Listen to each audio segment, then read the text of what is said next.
Sudah direkod.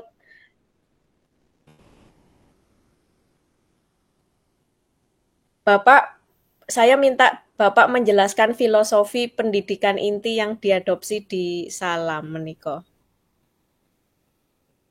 Ya, eh, kalau kita ngomong filosofinya itu kan ya saya kira eh, bukan sesuatu yang baru juga ya. Artinya Nggih, bahwa intinya kan sebetulnya Pak, pendidikan itu kan untuk yang pertama ya memahami realitas sebetulnya. Artinya eh, semua orang yang terlibat di dalam penyelenggaraan katakan di Salam ya harus memahami kenyataan-kenyataan kehidupan yang ada itu pertama itu. Yang kedua ya apa namanya menyadari tentang kerentanan manusia yang di situ akan menghadapi apa namanya apa yang disebut dehumanisasi, apa yang disebut apa orang saling saling apa namanya menguasai ya, ya nah yang ketiga ya bagaimana me- menyadari bahwa hidup ini nggak bisa sendiri, harus harus bersama-sama gitu. Mungkin yang lazim disebut komunalitas. Saya kira tiga tiga unsur tiga unsur apa namanya tiga unsur itu yang penting ya. Ya kalau yang pertama tentu akan berkaitan dengan bagaimana sih pandangan pandangan setiap orang di Salam tentang ketidakadilan ya, baik ketidakadilan yang disebabkan oleh kelas, baik ketidakadilan yang disebabkan oleh gender, ketidakadilan yang disebabkan oleh usia maupun ketidakadilan yang disebabkan oleh oleh pengelolaan sumber daya alam ya. Mungkin yang ketiga itu nggak terlalu ini ya, tidak tapi terlalu mengenang ya. ya tapi itu penting menjadi kesadaran juga. Saya kira itu dan itu jadi visi kan, itu jadi Nggih. pandangan sehingga itu nanti akan sebetulnya dari situlah eh, diterjemahkan di dalam prakteknya kayak apa gitu. Tentu saja nggak hitam putih ya karena kita juga Nggih. diwarnai oleh sebagai orang yang punya background sejarah yang macam-macam juga. Saya kira itu sih visinya. Nggih nggih. Bapak kalau boleh, saya pertegas, apakah Bapak juga terinspirasi oleh Paul Freire, oleh Ki Hajar Dewantara, oleh mungkin Alexander O'Neil, Ya, ya, ya, yang lebihnya? tentu, tentu ya itu akan juga ada banyak lah yang mempengaruhi ya. Cuma eh, saya kan bukan orang yang gelap mata sebagai pengikut yang apa Nggih. namanya yang pokoknya ya taklid ya kayak nggak kayak gitu. Iya iya. Artinya semua itu sebagai inspirasi Nggih. yang secara secara apa namanya nyata juga harus diterjemahkan sendiri gitu loh supaya itu menjadi uh, supaya itu juga menjadi keyakinan kita juga gitu loh bukan karena ya ya orang lain itu menginspirasi tapi pada akhirnya apakah itu menjadi keyakinan yang kita miliki saya pikir itu ada banyak lah tidak hanya orang-orang tokoh-tokoh terkenal bahkan bahkan saya juga diinspirasi oleh kelompok-kelompok masyarakat ya Nggih. terutama yang paling mempengaruhi saya ada di Timor Tengah Selatan kan itu namanya suku Boti. Itu yang Sinten Bapak? suku Boti. Suku Boti. Itu di Timur Tengah Selatan. Timur Tengah Selatan, TTS. Timur Tengah Selatan. Timur Suku Tengah Boti. Selatan. Nah, saya agak lama di sana dan saya benar-benar sebenarnya kalau mau ngomong kalau kita mau ngomong eh, bagaimana terbangunnya komunitas salam, Sanggaran Alam ya, saya sebenarnya mengadopsi ya yang saya adopsi Itu di Papua nggih? ya di Timor lah NTT. Oh, di NTT. Suku Boti. Ya, saya pikir itu satu komunitas adat yang punya kemandirian luar Suku biasa, Boti. Oh. eh, eh, juga apa namanya dia sebetulnya pelaksana swadesi yang seperti diomongkan Gandhi itu yang paling berpengaruh malah. Yang lain-lain mungkin malah apa ya? Mungkin ya inspirasi ke metodologi ke apa gitu. Nggih, nggih, nggih. Terus Itu Bapak itu ya cukup buat itu yang menggambarkan sebuah komunitas yang bisa melaksanakan tentang kehidupan bersama yang mandiri ya dan menurut saya cukup cukup adil gitu loh di dalam pola relasi dan sebagainya itu. nggih, nggih. Itu yang kalau mau ditanya siapa yang paling berpengaruh secara Suku Boti. itu komunitas itu cukup buat itu. Nggih, nggih. Bapak kemudian, bagaimana filosofi-filosofi yang tadi Bapak terinspirasi mengambil dari banyak hal, itu mempengaruhi praktek pendidikan sehari-hari di Ya, Salam? Mungkin Bapak bisa cerita sama contohnya. ya gini loh, sebetulnya kan melaksanakan proses pendidikan itu kan sebenarnya kan itu adalah perwujudan dari perspektif ya atau bahkan ideologi yang kita anut sebetulnya.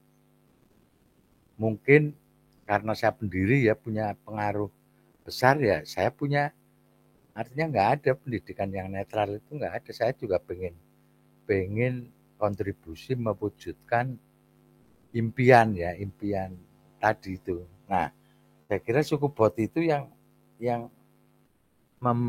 memberikan gambaran saya kepada impian tadi tentang bagaimana sih kehidupan yang pengen di apa namanya pengen diwujudkan gitu loh.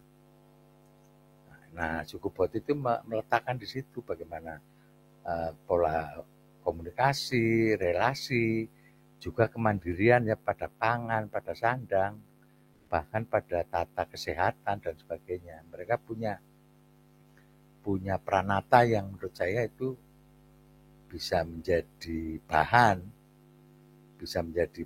untuk pembelajaran kehidupan kita sebenarnya itu. Jadi sekolah itu ya bagian anu aja, itu bagian bagian ikatan sebetulnya yang mengikat orang-orang salam sebetulnya.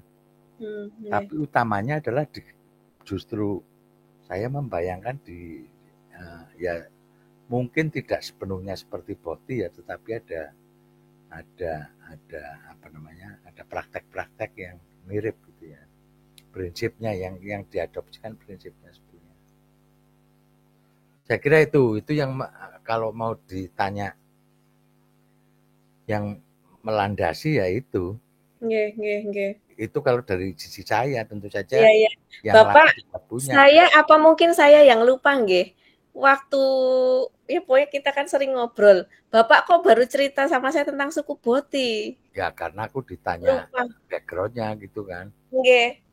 Nggih, saya baru denger ini. Wah, ini Karena menarik banget. karena ditanya, oke mesti tokoh-tokoh pendidikan kan Paulo Freire, siapa. Nggih, Nah, nggih. saya sebetulnya justru yang yang paling ber, kalau kalau mau di prosentase yang paling berpengaruh ya itu. Ya Nggih tentu nggih saja nggih. kenapa kenapa saya juga terimpluence oleh orang-orang Boti ya karena saya punya perspektif sebelumnya yang dipengaruhi oleh tokoh-tokoh tadi kan. Nggih nggih nggih. Wow, nggih. Ma- Saya ma- baru dengar dan ini tadi ya, googling, aduh kok saya baru baca. dan makanya saya tidak punya impian perubahan atau perwujudan itu untuk Indonesia yang enggak. Ya saya hanya ya seperti orang Boti itu jumlahnya enggak kurang enggak lebih sekitar 500 orang tiap hari gitu ya. 500 sampai 600 lah. Sama di Salam juga. Nggih nggih nggih. Kalau kalau siswanya 200 kan kira-kira ya 200 lebih ya kan orang tua suami istri kan udah berapa gitu ya sekitar itu jumlahnya. Kurang lebihnya nggih Bapak Ya nggih? jadi ya ukuran Salam itu ya jangan diukur dengan urusan Indonesia nggak ada. Saya urusannya hanya hanya di komunitas Sanggaran Alam gitu loh. Iya. Tapi ini kalau, daerah seperti Salam ada banyak di Indonesia, ini menjadi kekuatan lokal yang luar biasa. Ya ya makanya kalau saya kan ada orang-orang yang punya punya cara berpikir kalau pengen ada perubahan ya harus merebut kekuasaan atau ikut partai atau apa atau dan sebagainya gitu ya. Nah, saya bukan bukan yang memilih itu. Ya saya yang anu aja yang sebatas dari pandangan mata saya. Artinya kan ya komunitas kan yang setiap hari itu kita hadapin gitu. Ya kira-kira itu ya. Intinya sebetulnya bagaimana sih membangun peranata atau mungkin kalau pakai bahasa yang lain ya tata laksana kehidupan itu walaupun nggak sepenuhnya ya karena oh, ketemu ketemu itu kan juga nggak tiap hari seperti di desa ya karena orang Salam itu kan ya ketemu nggak tiap hari ya nggak setiap saat tetapi minimal setiap hari setiap orang itu ada kaitannya ya karena anaknya ada di Salam saya kira itu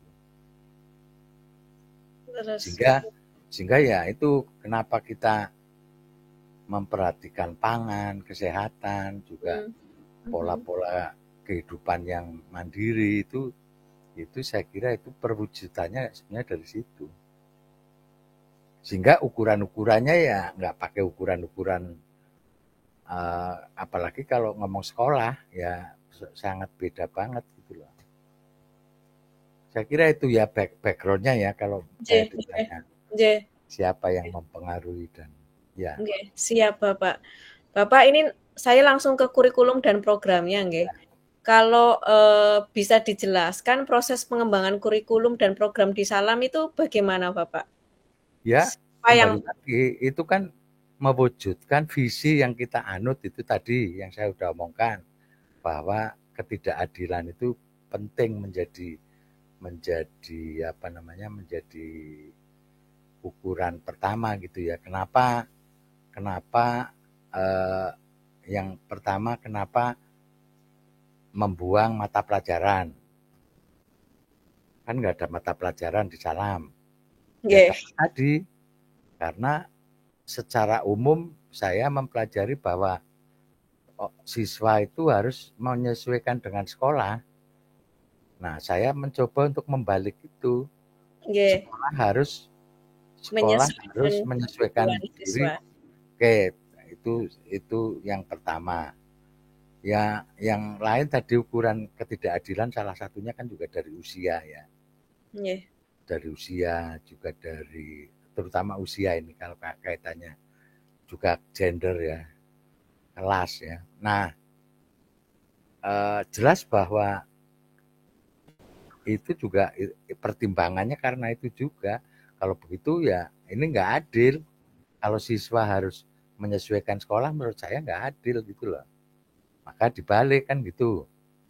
Nah, supaya siswa tidak menyesuaikan diri pada sekolah, ya salah satunya adalah mata pelajarannya harus dibuang karena mata pelajaran sendiri ternyata menjadi alat kekuasaan, menjadi alat penceragaman.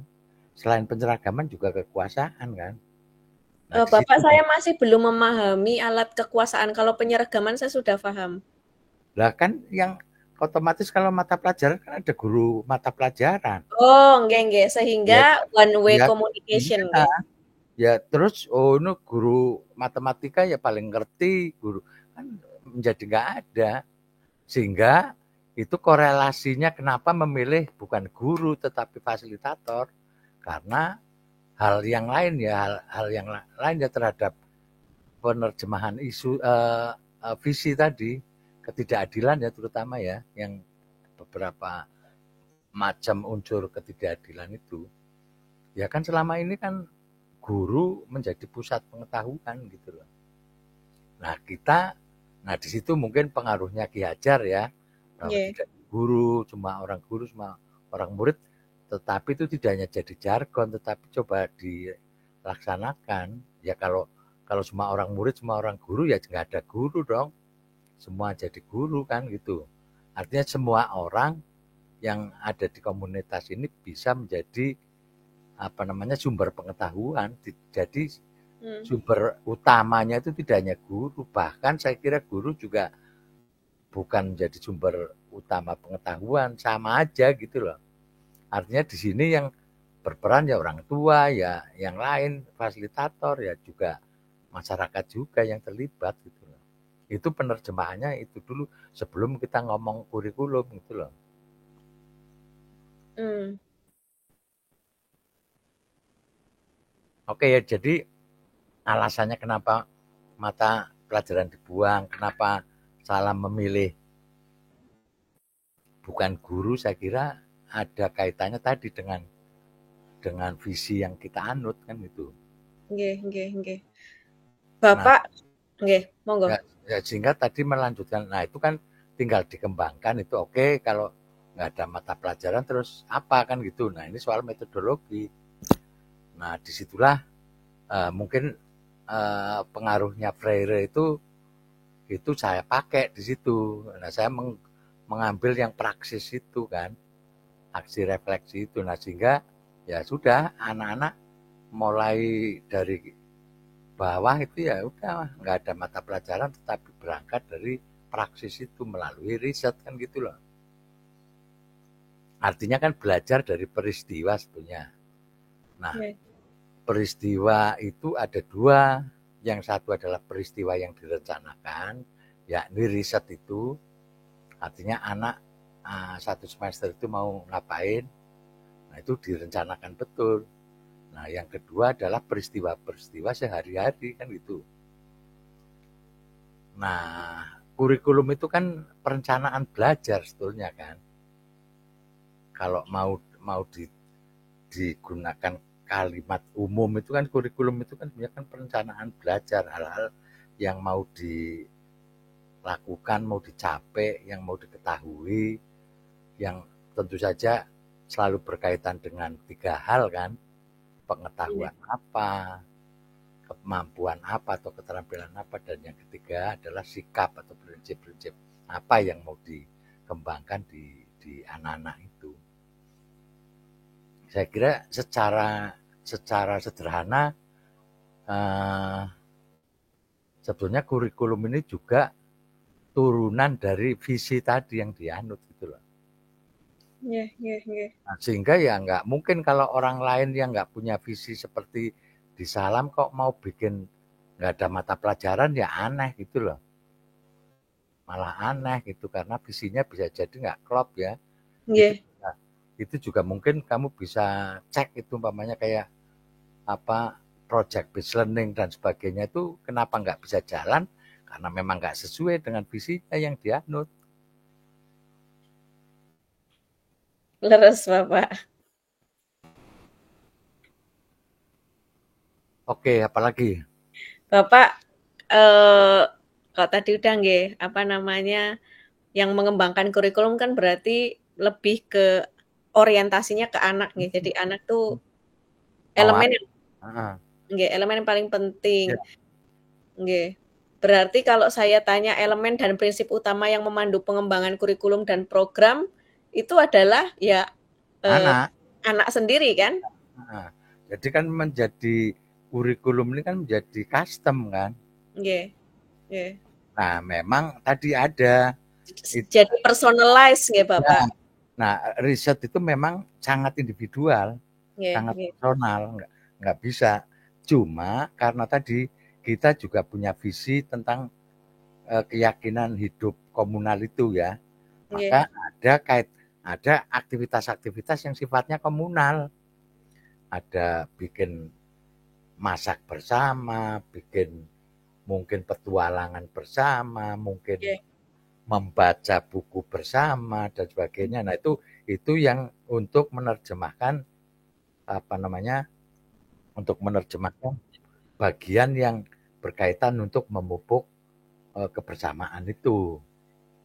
Jadi semua aktivitas itu bisa diorientasikan untuk bagaimana sih setiap orang itu memahami tentang pentingnya hidup bersama itu. Tetapi kalau yang riset itu memang untuk mengetahui atau untuk mewadahi kepentingan-kepentingan yang sifatnya personal. Makanya setiap anak bisa sangat beda-beda gitu loh, tergantung tergantung apa yang dia minati, apa yang dia sedang inginkan gitu loh. Saya kira itu di situ anunya apa namanya. Jadi ada aktivitas yang sifatnya individual, yakni riset yang direncanakan itu, dan yang lain adalah ya ada aktivitas-aktivitas yang memang bersama, bahkan tidak hanya seusia ya, tetapi juga bisa lintas usia, Usia. Nggih. bahkan bisa kerjasama dengan orang tua, bisa macam-macam. Nah, ada dua dimensi itu. Kalau kita ngomong kurikulum ya. Nah, Nggih. kalau kita mau ngomong yang lebih teknis ya, sebetulnya anak salam itu kira-kira eh, belajar tidak menggunakan judul belajarnya. Umpamanya Pripun niku, Bapak? ya Tidak kalau menggunakan lain kan judul? belajar matematika. Nah, kalau Nggih di salam nggak ada itu. Mereka belajar tetap mereka melakukan aktivitas tapi ketemu matematika kan gitu. nggih nggih nggih. Itu bedanya di situ. Mmm. Sehingga bahkan kata belajar aja mungkin nggak ada di salam sekarang. Yang ada adalah kamu hari ini melakukan apa. Kalau ditanya kamu belajar apa hari ini, bingung mereka Mhm jawabnya. mhm. Karena kata belajar sendiri kan juga udah involutif ya, udah dimaknai satu pengertian bahwa belajar itu ya baca buku, pelajaran. Nah itu yang nggak ada di salam gitu loh. Nggih nggih nggih. Itu nah argumentasi yang lain begini. Ini sebenarnya kan pelajaran di IKIP lama ya. Ada input, ada output. Ya, Nggih. inputnya itu biasanya kalau di mainstream itu inputnya kan cuma siswa atau mahasiswa. Nggih. Outputnya lulusan. Ya kan? Nah kalau di salam saya mengadopsi model input output tetapi anunya udah beda. Inputnya ya nggak cuma siswa. Inputnya ya orang tua, ya fasilitator, ya penyelenggara, bahkan mungkin masyarakat yang terlibat. Outputnya adalah outputnya adalah komunitas belajar. Mhm mhm. Nah, yang di atas kan ada environmental input. Environmental input itu kan ya ada undang-undang, pendidikan, ada pandangan masyarakat terhadap pendidikan itu sendiri. Apa? Mhm. Mungkin juga ada adat istiadat, ada macam-macam. Itu kan sesuatu yang nggak bisa kita pegang ya. Paling-paling kita hanya berperan mempengaruhi. Nah, yang di bawah itu namanya instrumental input. Nah, instrumental input itu kan ada kurikulum, mungkin ada modul, mungkin ada SOP, ada manajemen, ada kesepakatan-kesepakatan. Itu kan sesuatu yang bisa kita kuasai. Nah, saya kira salam itu secara sadar menguasai instrumental input itu. Yang mungkin di tempat lain enggak dikuasai. Sehingga orang lain ya kurikulum aja dibikinin kan. Atau Nggih. kurikulum orang kan gitu. Nggih, Nah, atau membeli. atau ya nggak apapun lah intinya. Nah kalau di Salam nggak, jadi mau ganti menteri, mau ganti kurikulum ya nggak ada pengaruh. Tidak terpengaruh. Saya kira itu yang membedakan. Nggih nggih nggih. Eee, bagaimana Bapak sebagai founder itu, memastikan kurikulum tadi yang anak-anak kembangkan itu tetap relevan dan responsif terhadap kebutuhan anak-anak tersebut di era teknologi? Nggak ada hubungannya teknologi. Teknologi itu kan alat kan, media kan. Nggih. Kita meletakkan teknologi itu ya sebagai alat, sebagai media. Nah sementara bisa jadi orang lain meletakkan teknologi itu justru segala-galanya gitu loh. Nggak ada. Mau ganti teknologi apa kayak nggak ada itu. Jadi akan tetap relevan karena Ya, ini ya, personalize. ya sangat relevan, bang. Udah tak balik kok. Yang nggak relevan itu kalau siswa dipaksa untuk menyesuaikan sekolah, itu yang nggak Nggih relevan. Jadi nggih. saya meyakini ini akan sampai zaman apapun relevan itu loh. Nah, mestinya teknologi itu justru bisa malah mestinya bisa membantu, bisa bisa, tetapi secara prinsip kita bukan dikuasai oleh teknologi gitu loh. Itu. Mhm mhm. Kan umpamanya sekarang ada berbagai macam teknologi komunikasi ya. Emangnya Nggih dia emangnya dia tahu apa yang ada di lingkungan orang Salam yang paling dekat. Kan yang paling tahu mestinya kita gitu loh. nggih nggih. Nah, kalau modelnya kita justru mempelajari yang antah berantah, yang tidak ada di sekitar kita ya mungkin teknologi malah bisa jadi rajanya karena dia yang punya informasi yang kita nggak punya kan gitu. Nggih nggih. Bapak kalau Bapak bisa mengomentari menurut Bapak semacam ada AI, ChatGPT, anak-anak bisa diskusi dan tanya jawab dengan ChatGPT gitu, menurut Bapak bagaimana itu untuk anak Salam? Iya, ngapain dialog sama ChatGPT, wong ChatGPT belum tentu tahu apa yang di tetangganya kok. Kita kan yang dipelajari kan dia dengan mungkin dia meriset tetangganya kan ngapain tanya ChatGPT. Sekali Nggih lagi model yang kita kembangkan kan kontekstual dalam pengertian sesuatu yang ada di lingkungan kita terdekat. Kan nggih syarat risetnya kan harus meriset sesuatu yang terdekat, yang tiap hari bisa diraba, bisa dilihat, bahkan bisa bisa dicium, bisa dirasa. Kan risetnya kan itu. nggih. Yang ngapain ChatGPT? ChatGPT itu kan karena sesuatu yang kita nggak tahu, yang nggak ada di sekitarnya. Nah, Iya, tanyalah ke ChatGPT gitu. oke. Ya kenapa orang terpengaruh oleh itu ya karena yang dipelajari sesuatu yang di luar dirinya gitu loh.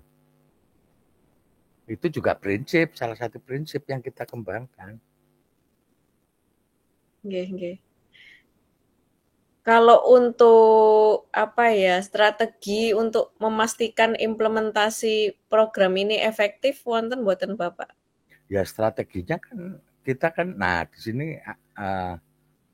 kita menganut dihajar ya bahwa Nggih, pendidikan itu tidak hanya sekolah, mmm, ada keluarga, ada komunitas, masyarakat, ada sekolah.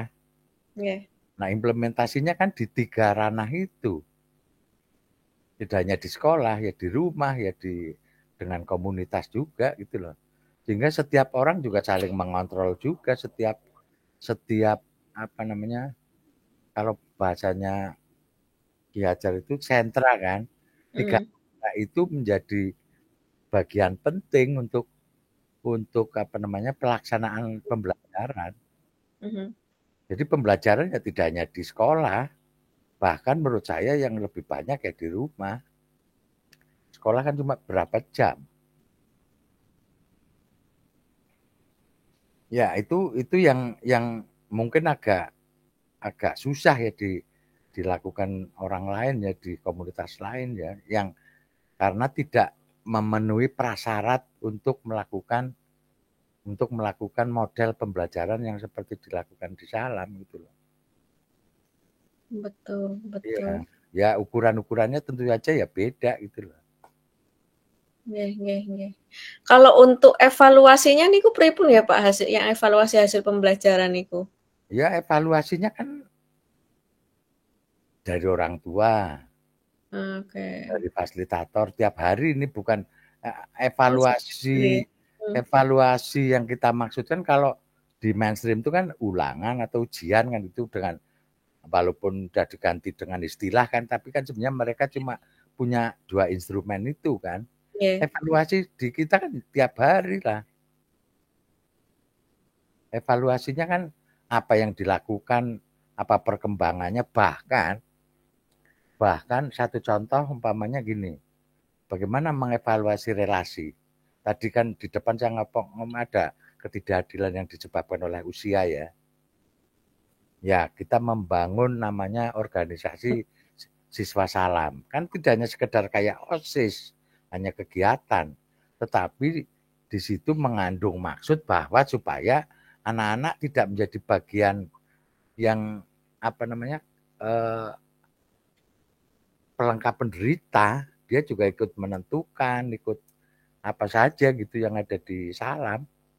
Sehingga OAS itu organisasi siswa Salam punya peran itu untuk mengurangi dominasi orang dewasa sebetulnya. Nah, itu bisa dilihat itu bahwa belum ideal ya mungkin ya, tapi bahwa upaya-upaya itu dilakukan gitu loh. Jadi Hmm. jadi kalau kamu ngomong perkembangan ya, keberhasilan atau apa, tidak hanya diukur anak ini naik kelas atau anak ini bisa enggak, ya, tadi termasuk seberapa jauh uh, relasi semua orang di Salam itu harus dilihat. Nah, Nggih. dia kalau secara khusus ya, ya kan selain ada pengamatan tiap hari dari orang tua, bahkan dari fasilitator ya, juga ada model yang presentasi apa yang dia lakukan yang itu dilakukan dalam satu semester minimal 2 kali kan. Hmm. Kalau itu mau dipakai sebagai alat evaluasi, Nggih.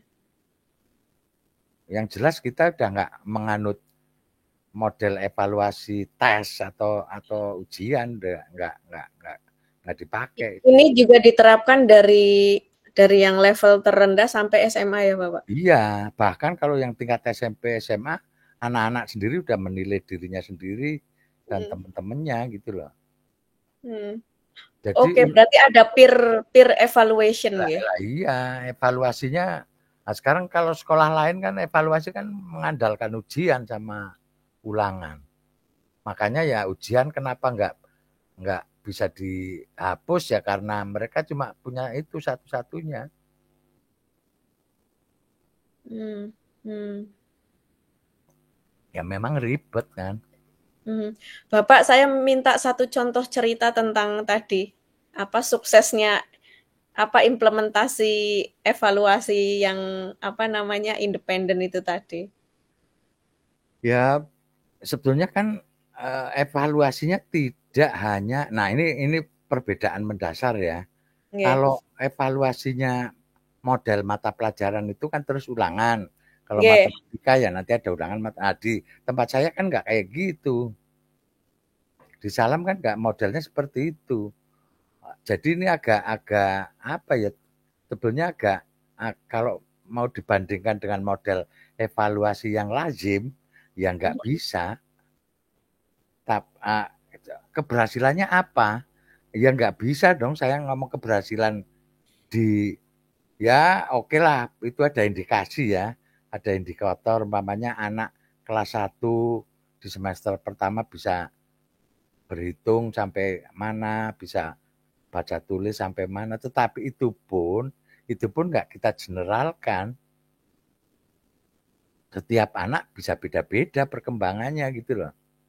Jadi bukan berarti anak ini udah kelas 3 belum bisa baca tulis terus kita kasih label bodoh ya nggak bisa gitu. Wong dia memang lagi nggak minat deh. Nggih. Saya kira itu. Nah ini kalau kalau mau diskusi ini agak panjang ini. Sementara mainstream mengatakan itu anak bodoh gitu loh. Iya iya betul Bapak. Itu Sedangkan di Salam tidak ada yang iya, bodoh. karena kita nggak general gitu loh. Nah sehingga nggak bisa ukuran-ukuran tadi kamu mengatakan keberhasilan itu nggak Iya, bisa. karena iya betul, karena tidak Nggak ada bisa. apa nggih Bapak, tidak ada ukuran Ya itu keberhasilan karena dia gitu loh. personalize segala sesuatunya. Ya otomatis kalau anak yang besok kepengen masuk perguruan tinggi ya dia pasti akan mengejar itu. Siap. Ya kalau anak yang enggak ya ngapain suruh ngejar-ngejar nilai Iya. kayak gitu. Iya iya iya iya iya. Dan Jadi setiap anak jadi berhak mengklaim dirinya, "Saya betul. bisa, saya sudah Nah, sukses dan saya apa, puas dengan nah hasil memang belajar saya." memang karena model kayak gini tidak mayoritas dianggapnya kelainan kan gitu loh. Jangan-jangan yang kelainan yang mayoritas gitu loh. Iya iya iya, Bapak. Nah saya ya secara pribadi saya nggak mau terpengaruh itu. Ini udah pilihan kok gitu loh. Dan kita udah membaca mainstream tuh kayak apa gitu loh. Mhm. Ya yang paling bagus ya penilaiannya ya nanti kalau anak-anak udah dewasa, udah berkeluarga, nah itu barulah coba dievaluasi gitu loh. Mhm mhm. Nggih Mandiri nggih. nggak dia hidupnya kan gitu. Bermanfaat nggak dia hidupnya untuk True, ya ya. Sedangkan evaluasi yang dilakukan secara mainstream, nilainya bagus-bagus, ternyata iya, nganggur, ya kan banyak anak yang pinter tidak laku di industri. eee, dulu sekolahnya pinter malah hidupnya nggak jelas. Setuju. Eh, Pak, ke fasilitator nggih. Kalau peran fasilitator dalam proses pembelajaran Salam niku sebagai nopo to, Pak? Ya sebagai teman aja, Temen, oke. Mhm. sebagai teman tetapi kan dia juga nggak aktor tunggal kan di situ juga ada Mhm orang tua, di situ juga ada volunteer juga, di situ mhm. juga ada masyarakat yang terlibat juga. Jadi fasilitator pun bukan aktor tunggal kan, yang Iya. memiliki kewenangan seperti guru, nggak kayak gitu gitu loh. Ya Hmm. bisa jadi fasilitatornya kalau anaknya nggak cocok ya ditinggal dia. Oke. Bisa jadi malah perkembangannya lebih cepat anaknya daripada Ada dibanding fasilnya. dia. Jadi ini bukan aktor tunggal gitu loh. Nggih nggih nggih. Jadi kalau fasilitator itu tugasnya kan mendukung, membimbing siswa nggih? Iya, heeh. Ya tadi Eee, termasuk ngamati lah, apa gitu lah. Tapi mmm, kan dia juga bukan aktor tunggal yang memiliki otoritas yang tunggal juga gitu loh. mhm. Seorang fasilitator boleh memberikan instruksi tidak, Pak? Ya boleh-boleh aja, asal relevan apa enggak gitu loh. Mmm, Kan samalah pertanyaannya fasilitator. Fasilitator di Salam boleh marah apa enggak? Ya boleh-boleh aja ada hubungannya apa enggak gitu, ada apa mmm, kenapa kamu marah gitu loh. iya iya Kalau iya. umpamanya sudah sepakat, sudah ini kok me, apa namanya enggak setia atau tidak sesuai dengan ya bisa aja marah gitu loh. Iya, ya Bukan ya, soal boleh atau tidak boleh. baik baik. Kalau kualitas dan keterampilan yang harus dimiliki Fasil Salam niku napa to, Pak? Ya sebenarnya mendengar dan bertanya itu yang Mendengar dan bertanya? nah, Ah, sehingga dia kalau dan punya orientasi ketika anak nah kan anak kan butuh ditemani dalam pengertian kan juga memfasilitasi itu kan kan bisa aja mempertanyakan kamu kamu sudah di risetmu ini yang ini udah kamu lihat apa belum udah kamu dalamin apa belum Wah belum ya, aduh oke kalau begitu coba coba apa namanya kita mendalami yang kamu belum belum dalamin itu. Oh, tapi aku bingung ya ini apa ya. Nah, di situ mungkin fasilitator bisa kasih, wah ternyata fasilitatornya nggak paham juga ya nyariin narasumber yang lain gitu loh.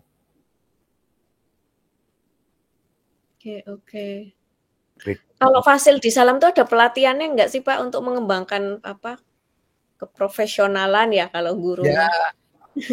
ya lebih anu lah, lebih ya sebenarnya sejak dari perencanaan itu udah Hmm, bagian dari apa namanya, tapi tidak secara khusus ada ada pelatihan. pelatihan itu enggak. Nah itu artinya pelatihan di sini kan melatih dari apa yang dia alami, lalu ketemu masalah atau bagaimana cara cara memecahkan masalah kan itu kan sehari-hari kan. Sehingga adalah pertemuan reguler yang mingguan lah yang apa itu dalam rangka itu sebetulnya.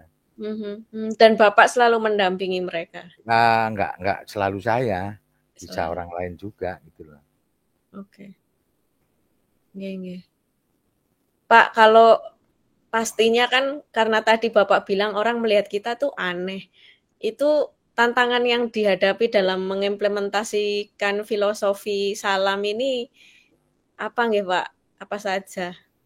Ya, sebetulnya yang paling penting ya di internal, artinya dengan orang tua dan sebagainya. Kalau orang luar aneh ya nggak apa-apa, wong mereka di luar kok. Gitu. Tetapi yang paling penting kan menguatkan atau apa namanya? Saya kira kalau sekarang ini udah nggak terlalu anu ya, itu kan dulu lah sekitar 1 sampai 10 tahun ya itu masih ngalamin kayak gitu ya. Kalau sekarang kayaknya udah lewat sih ya. Yang tadi katakan sebuah keluarga yang mungkin orang tuanya dulu jadi penilik sekolah gitu kan. Ya itu Iya. kan bisa bisa berseberangan itu. Nah, tapi itu udah lewat lah itu. Artinya udah bahkan bahkan sebetulnya kan pilihan pilihan apa namanya perizinan PKBM aja itu kan udah menunjukkan kan. Kalau PKBM ini kan kasta yang paling rendah kan sebetulnya kan. Kalau kalau dibandingkan dengan uh, apa kecenderungan orang yang cari sekolah yang apa yang mewah lah yang apa itu kan PKBM aja itu udah menunjukkan kelasnya dan itu bagi orang Salam udah nggak terlalu apa ya nggak terlalu mengganggu, bahkan akreditasi pun udah nggak menjadi bagian yang dirisaukan di Salam. Mau diakreditasinya dapat apa kayak apa udah nggak ada hubungannya gitu loh, udah nggak mengganggu apa namanya. Saya kira kalau sekarang itu sebetulnya. Dan itu semua sudah dipahami semua warga Salam nggih? Ya, ya. Kalau kalau mau kalau kalau itu mau dipakai sebagai apa ya tantangannya ya, sesungguhnya justru bagaimana memasuki kesadaran kritis itu yang yang belum sepenuhnya bisa apa ya secara masif di Salam itu berlaku gitu. Karena ya sekali lagi kita ini juga bagian dari produk sekolah mainstream yang ada selama ini yang memang tidak membuat orang menjadi kritis gitu loh. Nah itu memang butuh ini ini proses panjang ini.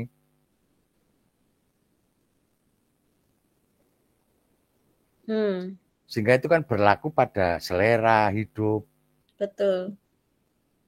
Umpamanya tadi apalagi kalau dibahas sampai ke makanan sampai ke fashion, sampai ke macam si anu lah yang hubungannya dengan selera itu. Makanya di tahun-tahun udah 2 tahun ini kita mencoba untuk mendalami apa yang disebut kedaulatan selera sebetulnya.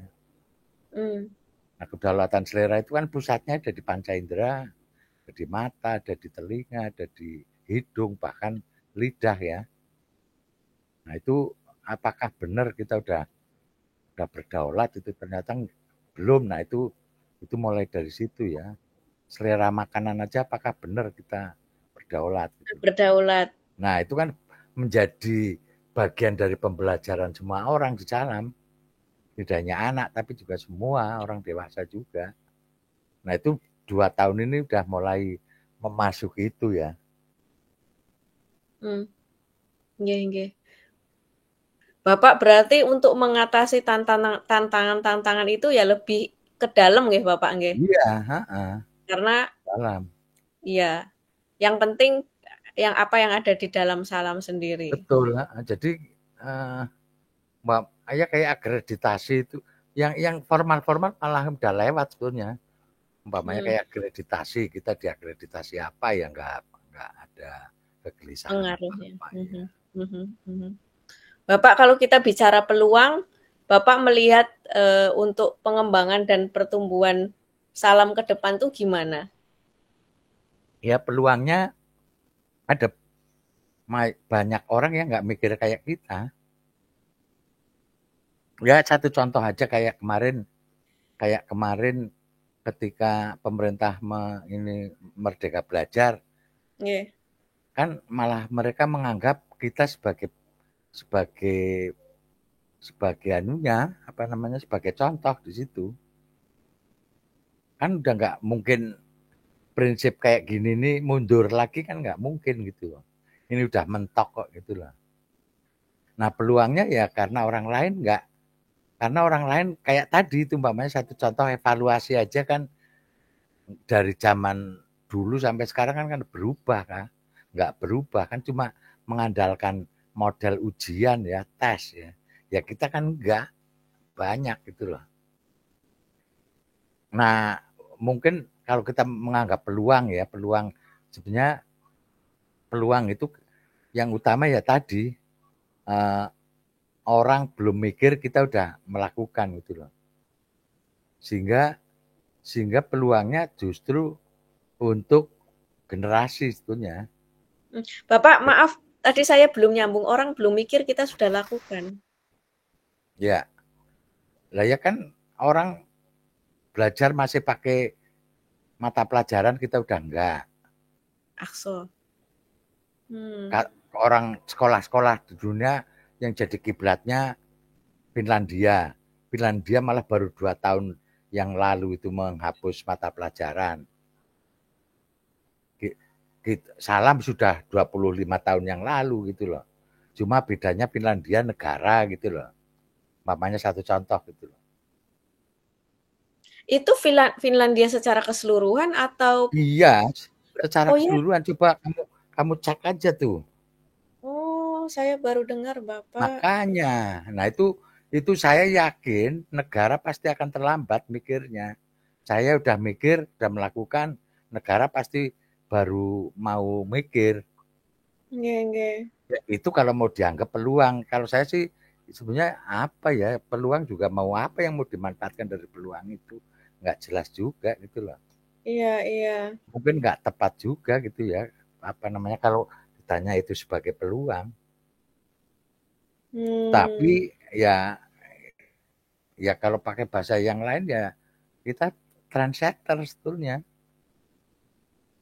Kan satu contoh gini sekarang dengan revolusi teknologi otomasi ya dengan teknologi informasi yang luar biasa, model pembelajarannya kan masih tertutup. Cara guru mengajar masih nggak berubah juga kayak gitu. Nah di Salam udah kita tinggalkan, sudah nggak model transfer ilmu itu udah nggak ada di Salam. Nggih. Apalagi transfer pengetahuan. Ya kalau mau cari pengetahuan itu sekarang itu apa susahnya? Apalagi tadi ada AI, ada apa. Nggih. Lah kalau cara mengajarnya masih kayak gitu ya kalah sama Google lah. Nah itu orang lain mungkin masih mikir aja belum kita sudah gitu loh. Kalau itu mau disebut sebagai peluang, kan kan orang ada ChatGPT aja udah kelimpungan, udah apa ya, kita apa yang kita pelajari yang ada di mata kita kok. Sementara orang lain mungkin mempelajari sesuatu yang antah berantah yang nggak jelas gitu loh. Hmm. Nggih, nggih, nggih. Orang bicara ini yang paling penting pendidikan karakter. Karakter itu apa? Pendidikan karakter itu kayak apa? Nah ini kan membangun karakter. Membangun karakter kok pakai mata pelajaran ya nggak bisa lah. Itu kalau mau disebut peluang ya. Nggih. Tapi kan kita nggak punya obsesi moga-moga masyarakat Indonesia melihat kita kan ya enggak ya, ya biarin aja terserah gitu loh. Iya, karena Salam komunitas yang mandiri ya, Bapak. Iya, intinya di situ. Nggih, nggih. Bapak, menurut Bapak kalau saya bisa bilang nggak ada lulusan Salam yang menganggur, Bapak setuju nggak? Ya selama ini memang nggak ada, nggak ada. Nggak Karena ada. mereka Mereka mereka semua memiliki kompetensi ya, Bapak. ya Bisa mungkin mandiri. mungkin gini, anak Salam itu tidak beraktivitas, saya pikir itu. Ya Hmm. bahwa beraktivitas itu menimbulkan apa namanya ekonomi, ya itu kan bonus gitu loh. Ya, ya. Tapi intinya kan setiap anak itu harus beraktivitas, punya kegiatan yang baik gitu loh. Karena itu udah dibiasakan sejak dari kecil kan gitu. Nggih, nggih, nggih, nggih. Nggih. Bapak, kalau saya bilang bahwa Salam itu juga pendidikan kerja, apakah masuk? Eh Karena lebih ke menggali ke kompetensi-kompetensi ya, gitu. tapi saya juga nggak mau juga kita dalam rangka menyiapkan tenaga kerja juga enggak.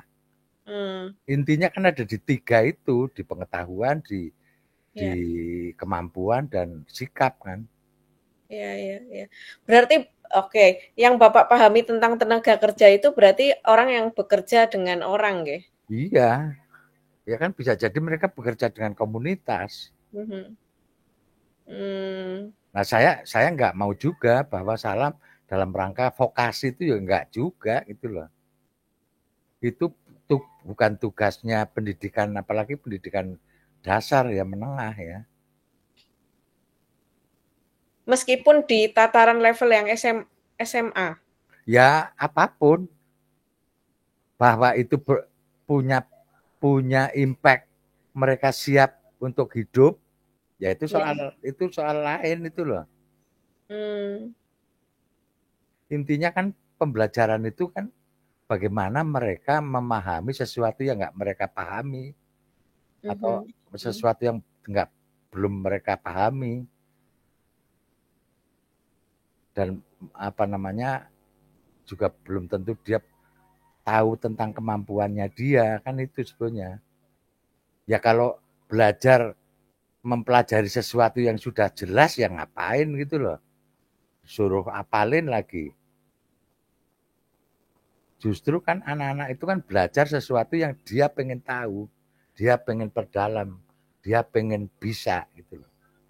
Nah sehingga Salam hanya memberikan metodologi bukan bukan transfer pengetahuan gitu loh. Bapak, apakah menurut Bapak warga Salam itu tidak ada yang bekerja?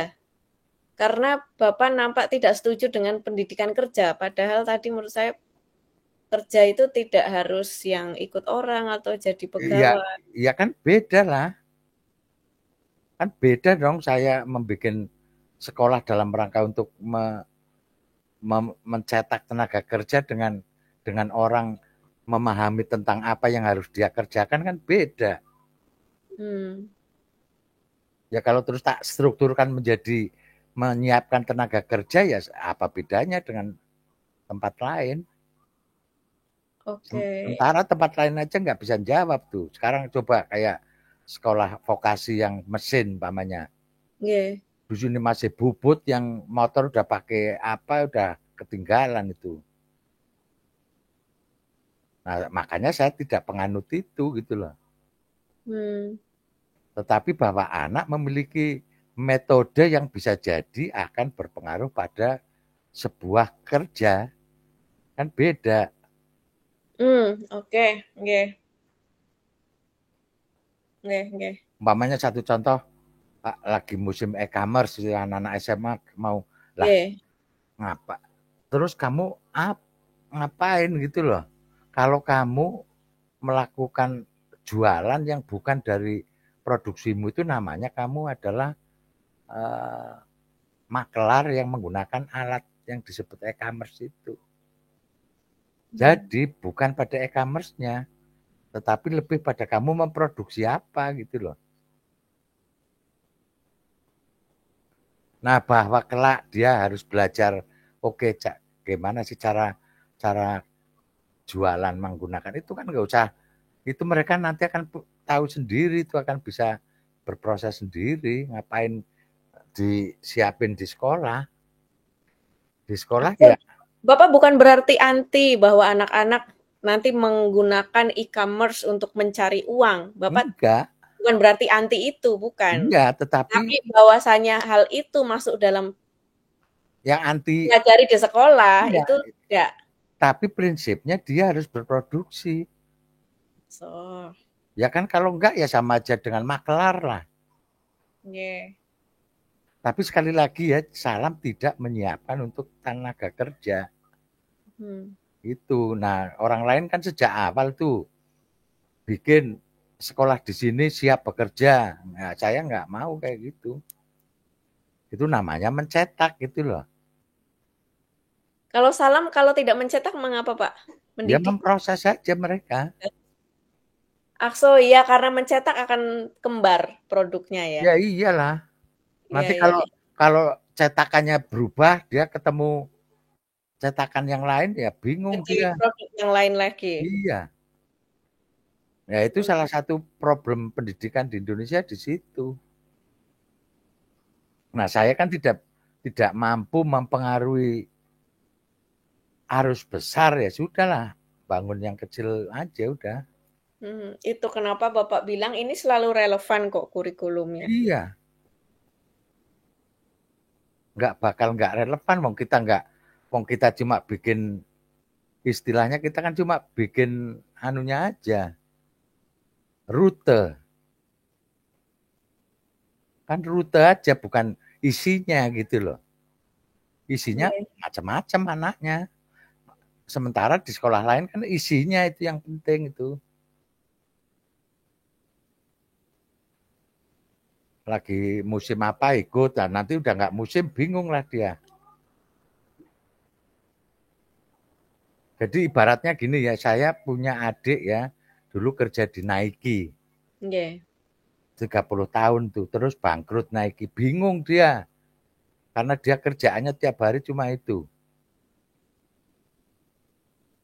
Nah saya nggak pengen kayak gitu, orang yang keluar dari Salam gitu loh.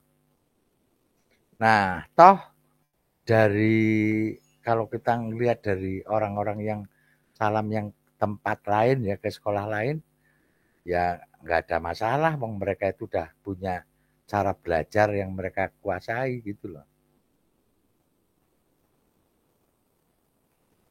Nggih, nggih.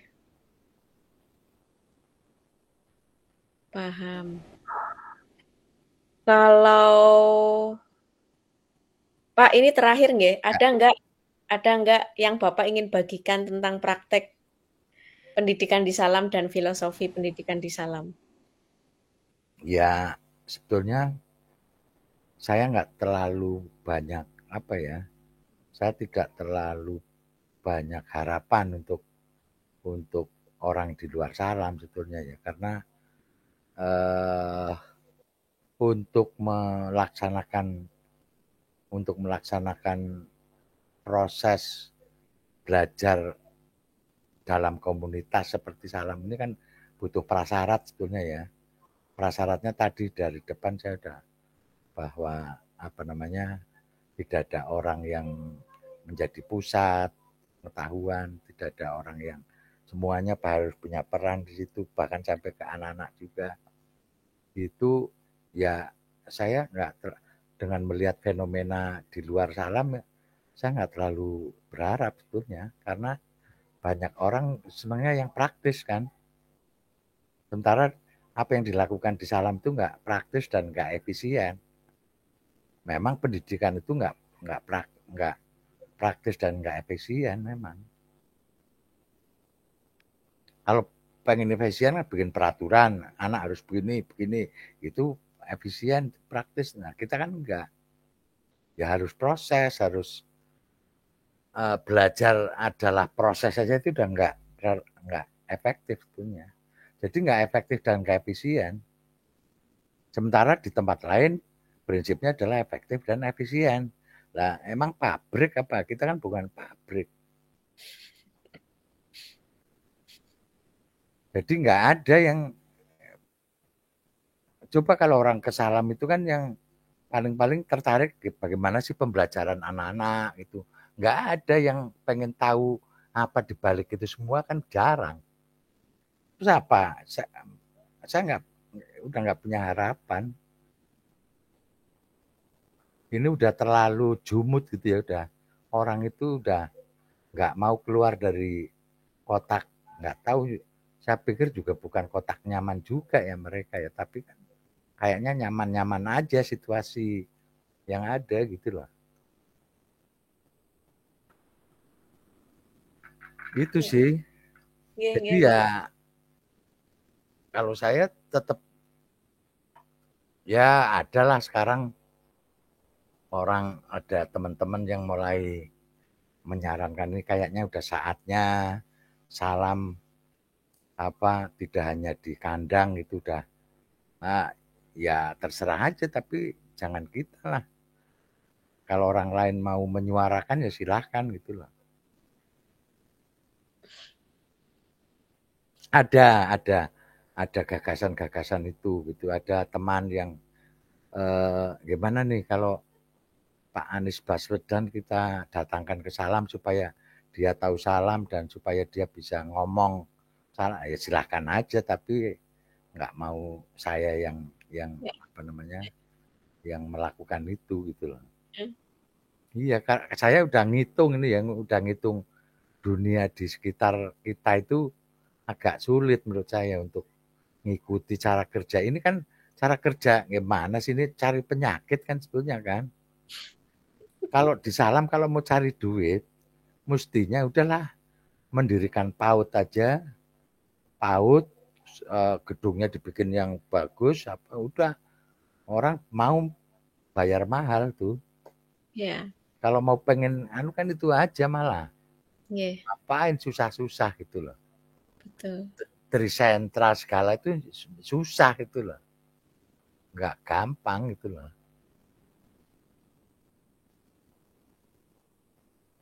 Gitu apalagi Len.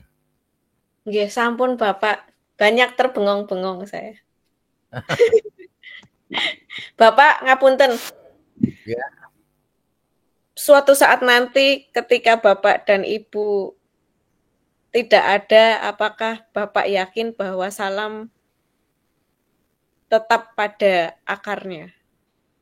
ya mungkin akan berbeda ya sejarahnya ya karena saya punya sejarah, punya background, punya buahnya juga punya sejarah, punya dan teman-teman yang ada sekarang ini mungkin juga termasuk generasi di ya termasuk anak-anak saya dan orang-orang Iya, yang terlibat di situ juga punya sejarah yang berbeda ya saya nggak mungkin aja kalau aku mati yang nerusin jauh lebih baik ya siapa tahu kan tapi saya nggak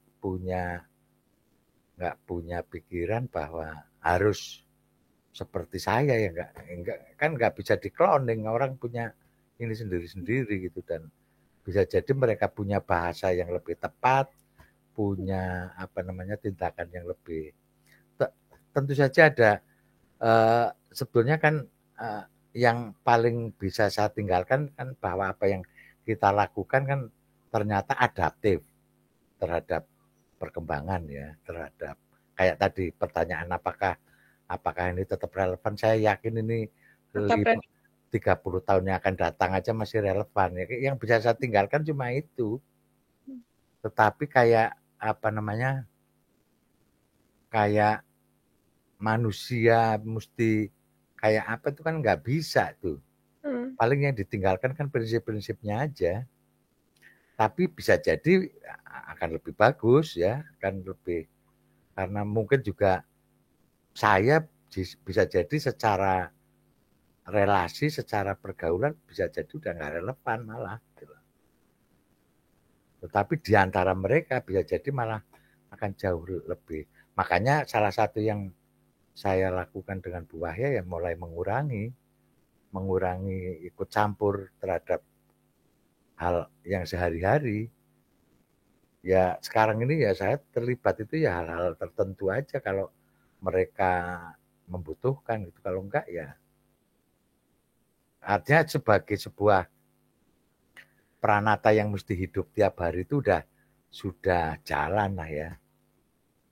Ya kalau menuruti selera, menuruti keinginan ya pasti ada aja yang saya nggak puas, yang saya merasa wah ini kok nggak pas kayaknya. Tapi sebagai sebuah pranata yang coba dibangun sampai saat ini sih jalan ya. Artinya udah mereka juga kayaknya oke-oke aja gitu loh. Itu. Nggih, Bapak, siap. Matur nuwun sangat Bapak waktunya. Mudah-mudahan Oke. Bapak sehat. Ya. Lagi kalau saya pas di Jogja, Bapak. Ya. Oke ya. Matur nuwun ya Bapak. Assalamualaikum. Salam.